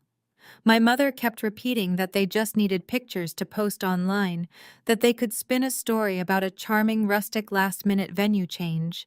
Liam was completely numb. The alcohol from his rehearsal dinner binge had worn off, leaving him with a splitting headache and the crushing weight of his reality. Federal agents were currently boxing up his office files back in the city. He knew he was going to prison, but he was too cowardly to run. He put on his wrinkled, tailored suit and allowed my father to shove him into the passenger seat of the car. When they arrived at the community center, the reality of their guest list became painfully clear. News travels faster than light among the elite. Rumors had already flooded the social circles about Apex Capital facing a federal raid. Out of the 200 people they had invited, only about 40 actually showed up. The guests who did arrive were mostly my mother's superficial frenemies who came purely out of morbid curiosity, eager to witness the Blackwell family downfall with their own eyes. The ceremony was short and devoid of any actual love. Tatiana walked down the aisle to music playing from a cheap Bluetooth speaker. She stared blankly ahead, refusing to look at Liam. My parents sat in the front row of the plastic folding chairs, sweating through their formal wear. After the officiant pronounced them husband and wife, the small group moved to the other side of the room for the reception. There was no premium open bar, there was no five-course meal, there were just a few plastic trays of stale sandwiches and warm soda my father had purchased from a local grocery store. The guests stood in tight little circles, whispering behind their hands and casting judgmental glances at the pathetic spread. My mother paced the room with a terrifying, rigid smile, thanking people for coming and loudly explaining that a sudden plumbing disaster had forced them to change venues. Nobody believed a single word she said. Tatiana and Liam sat in silence at a flimsy folding table draped with a cheap white paper tablecloth. They did not speak to each other. They just stared at the walls, waiting for the torture to end. The videographer, who had been paid in full months in advance and was contractually obligated to be there, stood in the corner filming the miserable scene. My mother had insisted he capture every moment, desperate for some proof that the wedding had actually happened. At exactly 2 o'clock in the afternoon, the heavy metal doors of the community center swung open. A delivery courier dressed in a pristine professional uniform walked into the room. He held a beautifully wrapped silver box tied with a thick black velvet ribbon. The entire room fell silent. The guests stopped whispering and turned to watch. The videographer immediately swung his camera toward the courier, recognizing a moment of actual interest. The courier walked straight past the confused guests and approached the sweetheart table. He placed the silver box directly in front of Tatiana. My mother rushed over her heels, clicking sharply against the linoleum. She looked at the box with a sudden, desperate hunger. In her delusional mind, she had convinced herself that I had finally felt guilty. She thought I had relented to my familial duties and sent a massive cashier's check to save them from their financial ruin. "Open it, Tatiana," my mother urged, her voice trembling with manufactured excitement. "It must be from your sister. She must be trying to make amends." Tatiana looked at the box. A tiny spark of hope flickered in her swollen eyes. Maybe I was going to bail them out.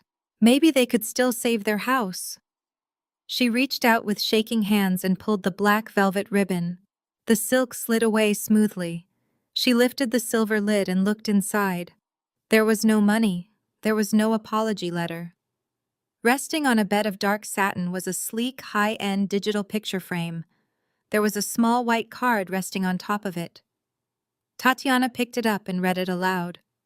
"For the bride and groom to remember the truth of this day forever." Tatiana frowned, entirely confused. She picked up the digital frame and pressed the power button on the side. What she did not know, what nobody in that room knew, was that Marcus had paid the community center audio-visual technician a very generous sum of cash early that morning. The technician had connected the central projector, hanging directly above the sweetheart table, to a specific wireless receiver. The exact moment Tatiana powered on the digital frame, it automatically synced to the massive screen behind her. The projector buzzed loudly as it warmed up. The large white screen flickered to life and the entire reception hall gasped in unison. The first image was not a photo of the happy couple. It was a high-resolution scan of a federal indictment document, naming Liam as the primary target of a massive wire fraud investigation. The document clearly outlined how he had created shell companies to siphon millions of dollars from private family trusts. The guests began to murmur loudly, pointing at the screen. My father turned chalk white, his mouth falling open as his worst nightmare was broadcast to the entire room. He lunged toward the back of the room looking for the control booth, but the technician had locked the door and left the building. The digital frame was programmed to cycle through the images every 15 seconds. The screen flashed and a new image appeared. This one was a direct screenshot from Liam's personal cell phone. It was a text message conversation between Liam and his 22-year-old administrative assistant. The messages were not just romantic, they were explicit and incredibly cruel. Liam had sent a message reading, "I am only marrying her because her father is an easy mark. She is entirely obsessed with herself, and I cannot wait to dump her the second the firm gets acquired." Tatiana let out a sound that I can only describe as a dying animal. She dropped the digital frame onto the table and spun around to stare at the giant screen behind her. She had known about the financial ruin since the night before, but the affair was a brand new, devastating blow. Liam had not just stolen her parents' money, he had been sleeping with his assistant and mocking Tatiana behind her back the entire time. The humiliation was absolute. She stared at the words on the screen, her entire body shaking uncontrollably. Liam jumped up from his chair, knocking it over, and tried to reach the projector cords, but they were bolted to the ceiling. The screen cycled again. This time it displayed the bank records of my parents' retirement accounts. It showed the exact dates and times that Liam had drained their life savings, leaving them with a balance of absolutely zero. The documents proved beyond a shadow of a doubt that the great Blackwell family, the people who looked down their noses at everyone else, were completely and utterly broke. The superficial friends from the country club who were standing in the room began pulling out their phones, taking pictures of the screen. The gossip would be spreading through Atlanta before the event was even over. My mother sank to her knees right there on the dirty linoleum floor, burying her face in her hands and sobbing hysterically as her social standing was vaporized. The videographer kept the camera rolling, capturing every single second of the catastrophe. He filmed my father banging his fists against the locked control booth door. He filmed my mother wailing on the floor. And he filmed Tatiana turning slowly back to face the man she had just married. Liam held up his hands, backing away from her, stammering out pathetic excuses about how the texts were taken out of context, and how he could explain everything. Tatiana did not say a word. She reached up and grabbed the heavy diamond necklace around her throat, the one Liam had bought her with stolen money, and ripped it off, breaking the clasp. She threw it directly at his chest. Then she grabbed the edge of the flimsy folding table and flipped it over, sending the digital frame, the cheap sandwiches, and the plastic cups crashing to the floor. She gathered the heavy skirts of her ruined silk dress and ran down the center aisle, pushing past the staring guests and bursting through the double doors out into the hot afternoon sun. The guests did not stay to offer comfort. They immediately began filing out the doors, eager to distance themselves from the radioactive fallout of the Blackwell family. They whispered excitedly to one another, already drafting the text messages they would send to their friends. Within 5 minutes, the community center was completely empty, except for my weeping mother, my broken father, and Liam, who was sitting on the floor surrounded by spilled soda and scattered documents. They were trapped in the wreckage of their own vanity, entirely alone and entirely ruined. Thousands of miles away in Bali. My tablet chimed with a final message from Marcus. The video file was attached. I poured myself a fresh cup of coffee and watched the footage from the reception. I watched the exact moment the projector turned on. I watched my mother's knees give out. I watched Tatiana shatter into a million pieces. I watched the truth finally drag my family out of their delusions and into the harsh light of reality. I set the tablet down and leaned back, closing my eyes and letting the gentle ocean breeze cool my face. For my entire life, they had tried to make me feel small. They had told me I was socially unfit, that I was a disappointment, that my lack of superficial ambition was a disease. They had tried to force me into a mold that would serve their selfish needs, and when I refused, they discarded me. But they had underestimated my silence. They had mistaken my quiet observation for weakness. They did not realize that while they were busy building a house of cards, I was quietly purchasing the land beneath it. I took a deep breath, feeling the absolute stillness of my own soul. There was no guilt. There was no regret. There was only the profound, unshakable peace of knowing I would never have to shrink myself to fit into their world ever again.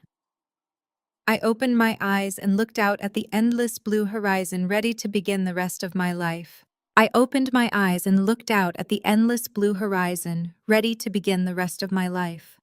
But there was one final detail Marcus had arranged, one last thread to pull, before the tapestry of their fake lives completely unraveled. The projector back in Savannah had not been turned off.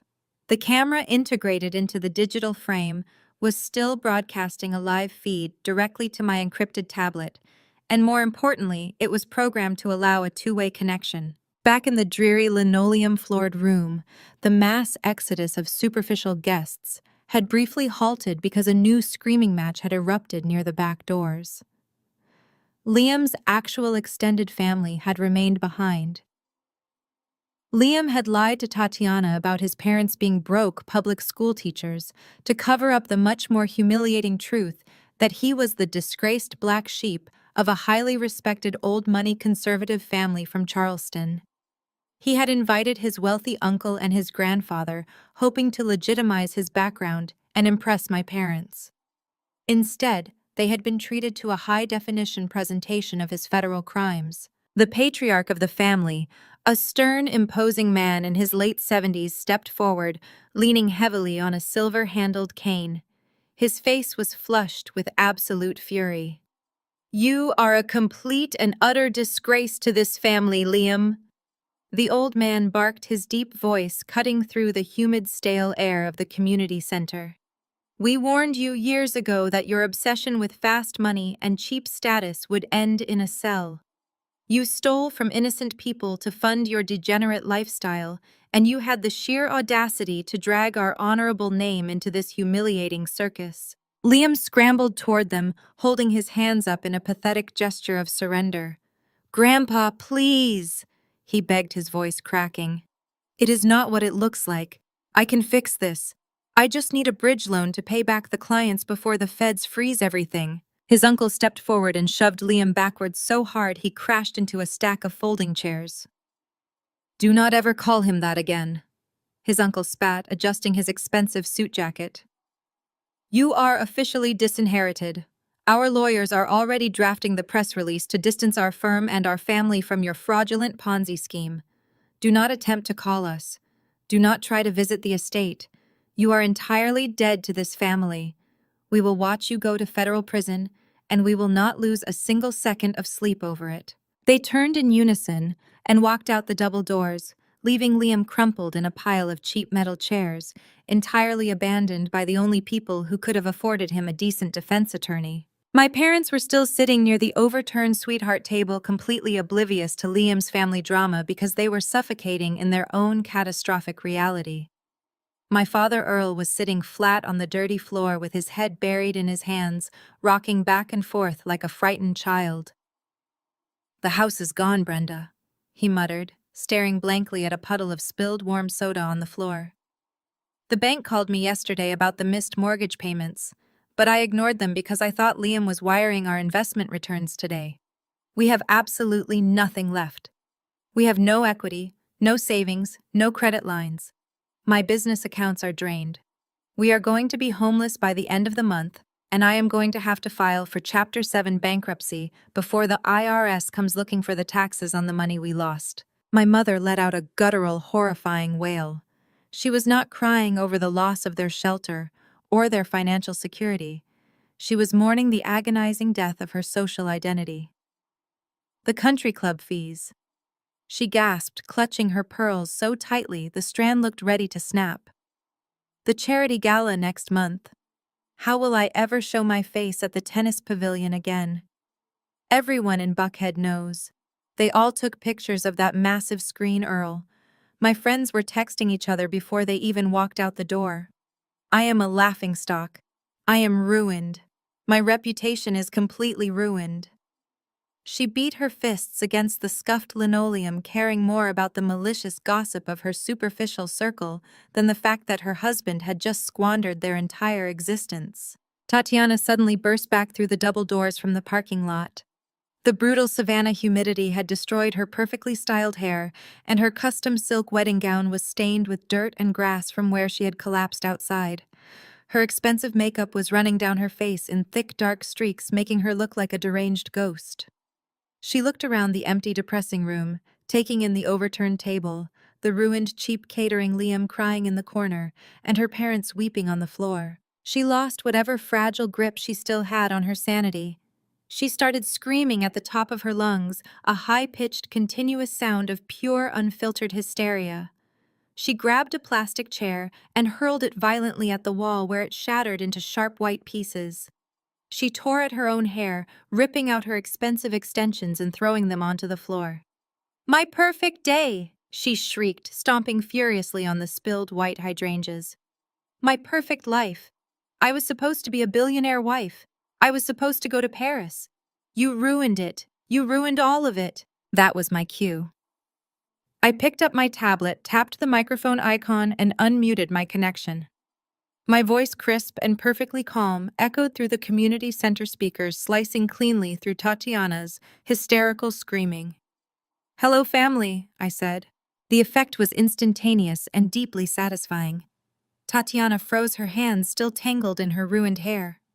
My parents snapped their heads up, looking around wildly as if a ghost had spoken. Liam scrambled to his feet, wiping his nose on his stained sleeve. The massive projector screen behind the sweetheart table flickered, and the financial documents vanished, replaced by a live, high-definition video feed of me. I was sitting on my sun-drenched terrace in Bali, wearing a pristine white linen robe, sipping a glass of iced tea with the sparkling Indian Ocean stretching out infinitely behind me. I looked healthy, radiant, rested, and completely untouchable. The visual contrast between my luxurious, peaceful reality and their dark, dirty, fluorescent nightmare was staggering. "Celine!" My mother gasped, crawling forward on her hands and knees toward the screen. "Celine, please, you have to help us. This is all a terrible mistake. Liam stole everything from us. You have to wire us some money, just enough to get back to Atlanta." I smiled, a genuine, relaxed smile. "There is no mistake, Mother," I said, my voice echoing loudly off the cheap acoustic tiles. "I just wanted to make sure I had the best seat in the house for the grand finale of your pathetic little circus." Tatiana lunged toward the screen, her face twisted into a mask of absolute demonic fury. "You did this! You worthless, jealous failure!" she screamed, pointing a shaking finger at my projected image. "You hacked the projector, you ruined my wedding, you stole my life. You have always been jealous of me, and now you are trying to destroy my happiness." I took a slow, deliberate sip of my tea. "I did not ruin your life, Tatiana," I replied, my tone icy and steady. "Your own staggering vanity ruined your life. I simply handed you the shovel and let you dig your own grave. You were so utterly desperate for a man who looked like a billionaire on social media that you never bothered to check if he actually had a dime to his name. You ignored every blazing red flag because you cared more about the aesthetic of a rich husband than the reality of the man you were marrying. You married a federal criminal because you are a shallow, empty shell of a human being, and now you get to be the wife of an inmate." My father pulled himself up, leaning heavily against a folding table for support. "Celine, you knew," he rasped, his voice trembling with a mixture of fear and rage. "You knew he was a fraud, and you let me give him all our money. You let your own family go bankrupt." I looked directly at the camera, making sure my father felt the full crushing weight of my gaze. "I did not let you do anything, Dad," I said smoothly. "You chose to drain your accounts because you were blindingly greedy. You were so eager to boast to your golf buddies about your brilliant Wall Street son-in-law that you bypassed every standard financial protocol. You handed over your life savings to a 29-year-old con artist without a single background check because you are an arrogant man who thinks he is smarter than everyone else. I just sat back and watched your own monumental arrogance bankrupt you." My mother was sobbing loudly, smearing her expensive mascara across her cheeks. "How can you be so incredibly cruel, Celine? We are your parents. We raised you. We gave you everything." I let out a soft, chilling laugh. "You gave me nothing but trauma and conditional love, Mother. You spent my entire childhood telling me I was ugly, boring, and socially unfit. You made me sleep in the smallest room, you mocked my ambitions, and you treated me like an embarrassing accessory while you worshipped Tatiana for being beautiful. You demanded that I empty my own hard-earned savings to pay for a wedding you could not afford, just so you could impress a room full of country club snobs who walked out on you the second your money dried up. You built an entire family dynamic on treating me like garbage, and now you want my mercy." I shifted in my comfortable chair, adjusting the collar of my silk robe. "For 30 years you told me I was the family failure." I continued, my voice dropping to a deadly serious, unyielding tone. "You told me I would never succeed because I did not know how to play the social game. But the absolute truth is, I was playing a completely different game entirely. While you were obsessed with cheap appearances, I was building an empire. While you were taking out second mortgages to buy designer bags to impress people who hate you, I was investing in global markets and acquiring properties. I am worth billions of dollars, and I built every single cent of it myself while you ignored my existence. The silence in the community center was absolute and suffocating. My family stared at the screen, completely paralyzed by the massive magnitude of their misjudgment. They were looking at a billionaire sitting in a tropical paradise, realizing that the daughter they had abused and discarded like trash was the only person on earth who could have saved them from total destitution. Celine, please. My father begged, his voice breaking completely as he clasped his hands together in front of his chest. We have no home. We have no money for food. The federal agents are going to take everything we own. You have so much wealth. You have more money than you could ever spend. Just send us enough to get a small apartment and pay for a lawyer. We are your blood. You cannot just leave us here to rot. I looked at him, feeling absolutely nothing. There was no lingering anger, no residual pity, no desire for reconciliation. There was just a vast, empty calm. Blood means absolutely nothing when it is toxic. Dad, I said, my words hanging heavy in the humid air. You made your choices. You chose the golden child and you chose the fraudulent groom. You chose the illusion of wealth over actual integrity. You dug this miserable pit and now you get to live in it for the rest of your lives. I turned my attention to Tatiana, who was shivering violently in her ruined dress, staring at the screen with wide, terrified eyes. Enjoy your honeymoon, Tatiana, I said softly, leaning closer to the camera. I hear the federal prison visiting rooms in Georgia are not very glamorous, but maybe you can put a vintage aesthetic filter on your photos for your followers. Tatiana let out a primal, gut-wrenching scream. She grabbed a heavy glass water pitcher from the wreckage of the catering table and hurled it directly at the projector screen. The heavy glass shattered violently against the tight fabric, but my image remained perfectly clear, hovering over them like a judging deity completely unaffected by her tantrum.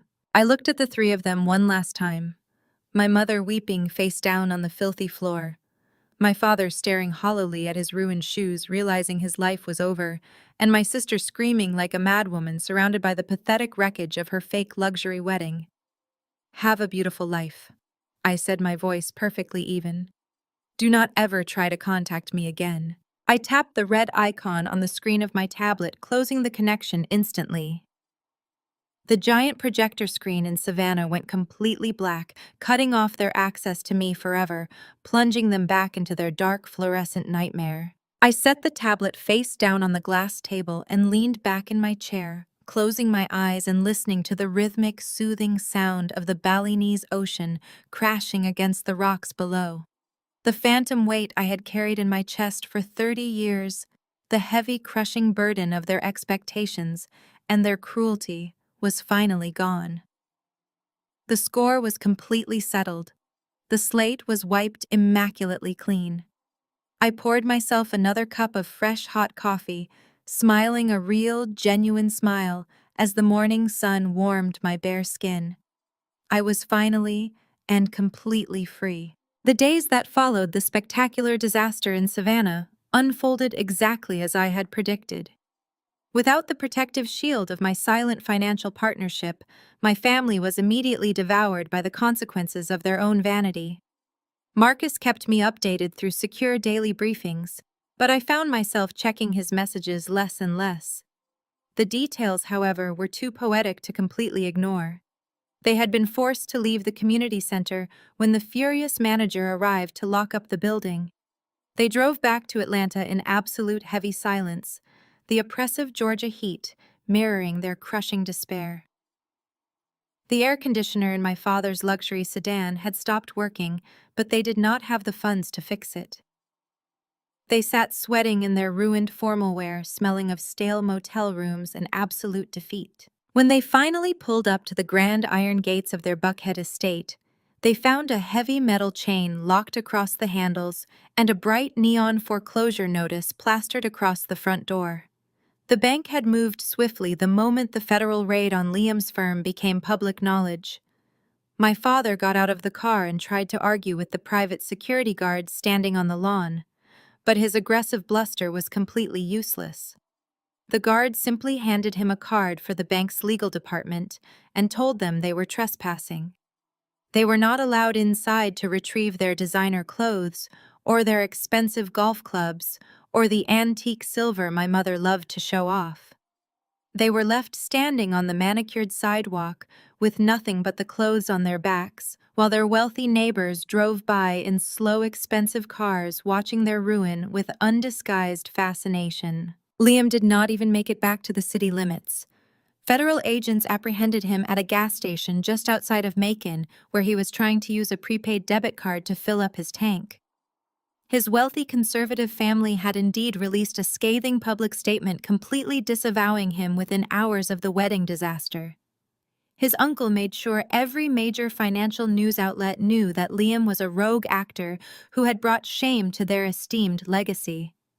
Liam was denied bail because he was deemed a flight risk, and his parents refused to answer his calls from the detention center. He went straight from the back of a police cruiser into a federal holding cell. His custom-tailored wedding suit replaced by a standard-issue orange jumpsuit. He was entirely abandoned by the only people who could have afforded him a decent defense attorney. My parents were forced to move into a tiny, cramped, two-bedroom apartment on the extreme outskirts of the city. It was the exact kind of neighborhood my mother used to mock relentlessly during her lavish dinner parties. The apartment had thin walls, peeling linoleum floors, and a constant smell of stale cooking oil. My father, who had spent his entire life acting like a titan of industry, had to take a job as a mid-level floor manager at a regional logistics warehouse. He was working for men half his age, taking orders and swallowing his immense pride for a meager paycheck just to keep the lights on and buy cheap groceries. My mother could not handle the isolation or the poverty. She tried calling her old friends begging for small loans or invitations to lunch, hoping to salvage some shred of her former life. But her calls went straight to voicemail. The women she had spent decades trying to impress had completely erased her from their social registry. She was a pariah, a cautionary tale they gossiped about over their expensive salads.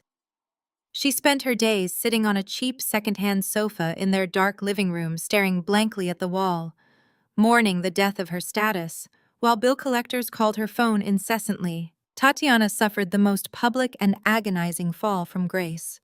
The video of her screaming and throwing the heavy glass water pitcher at the projector screen was leaked online by one of her former bridesmaids. It went viral across every platform within hours. Her carefully curated social media empire evaporated overnight.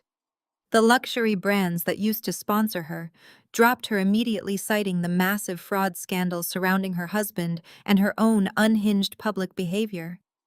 She had to delete all her accounts to escape the relentless mocking and vicious commentary from the public. With no college degree and no practical life skills, Tatiana was forced to take a job working the cosmetics counter at a mid-tier local department store. She had to stand on her aching feet all day, wearing a polyester uniform, applying makeup to the very women she used to look down on. Marcus sent me a brief report about a specific afternoon when one of her former country club rivals walked up to her counter. Tatiana had to plaster on a fake retail smile and match the woman's foundation, while the former friend looked at her with piercing, humiliating pity. Tatiana would go back to my parents' depressing apartment every night and cry herself to sleep, trapped in a suffocating cycle of blame and regret with the two people who had enabled her delusions. Back in Bali, the tropical rain was falling gently against the broad green banana leaves outside my window. I sat at my massive oak desk, sketching out the blueprints for my newest and most important project. I was not building another corporate merger or acquiring another tech startup. I was building a foundation. I took $10 million of my own liquid capital and established a global grant program designed specifically for young women who had been marginalized, abused, or cast aside by their families. I wanted to provide the exact kind of safety net my grandfather had tried to give me before my parents intercepted it. I wanted to fund their education, their creative endeavors, and their small businesses. I wanted to give them the financial independence required to walk away from toxic environments without fear of starvation or homelessness. I hired a brilliant, dedicated team of local women and international experts to help me run the daily operations. My sprawling villa became a hub of vibrant activity and genuine purpose. We hosted workshops and wellness retreats, bringing in girls from all over the world who just needed someone to look at them and tell them they were enough exactly as they were. I watched them transform from hesitant, anxious teenagers into confident, fierce young women ready to claim their space in the world. Every time I saw one of them succeed, every time a grant was approved or a scholarship was funded, I felt another small piece of my own childhood trauma quietly dissolve into the ocean air. I did not change my phone number, but it rarely rang with familiar Atlanta area codes anymore. My parents tried to reach out twice in the first 6 months after the collapse. My mother left a tearful, rambling voicemail talking about forgiveness and family bonds, and how much she missed her eldest daughter. My father sent a stiffly worded, highly formal email suggesting we could find a way to move past this unfortunate misunderstanding if I was willing to open a dialogue. I did not respond to either of them.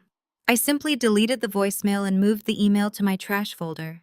I went back to my work and my peace. Forgiveness, as my therapist had once told me during those dark days in New York, did not require reconciliation. I had forgiven them in my own way for being broken, shallow people who were fundamentally incapable of genuine, unconditional love. But I was never under any circumstances going to allow them back into my sanctuary. They had lost the privilege of knowing me. Daniel, a local sustainable architect I had hired to help design the foundation. Headquarters had become a steady and deeply comforting presence in my life. He did not care about Wall Street portfolios or luxury brands or social climbing. He cared about using reclaimed wood and rescuing stray dogs from the busy local markets. His hands were calloused from actual work, and his laugh was loud and unrestrained. We spent our evenings walking barefoot along the pristine beaches, watching the sunset turn the tropical sky into a canvas of brilliant bruised purples and golds. He knew my entire history.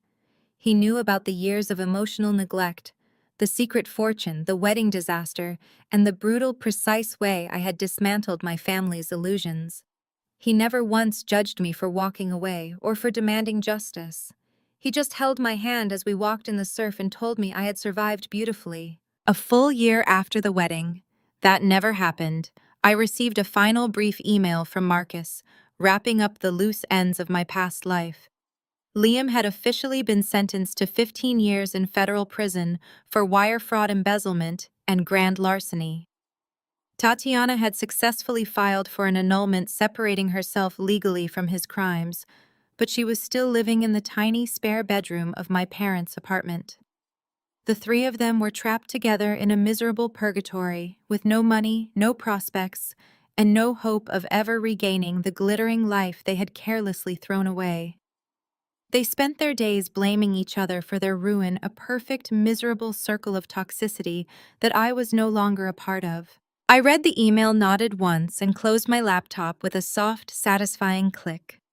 I walked out onto the expansive stone terrace and breathed in the warm, fragrant morning air. The sun was just beginning to crest over the horizon, casting a brilliant golden light across the dark water. I thought about the girl I used to be, the quiet, invisible daughter who absorbed every insult, swallowed every tear, and allowed herself to be made small for the comfort of others. She felt like a distant stranger now, a character in a book I had read a very long time ago. I had burned that version of myself to the ground, and from the ashes I had forged an empire of absolute, untouchable independence. I had reclaimed my legacy without sacrificing a single ounce of my integrity. I had not stolen, I had not lied, and I had not cheated. I had simply allowed the truth to do its devastating work. I was now surrounded by people who valued my mind, respected my boundaries, and loved me without conditions.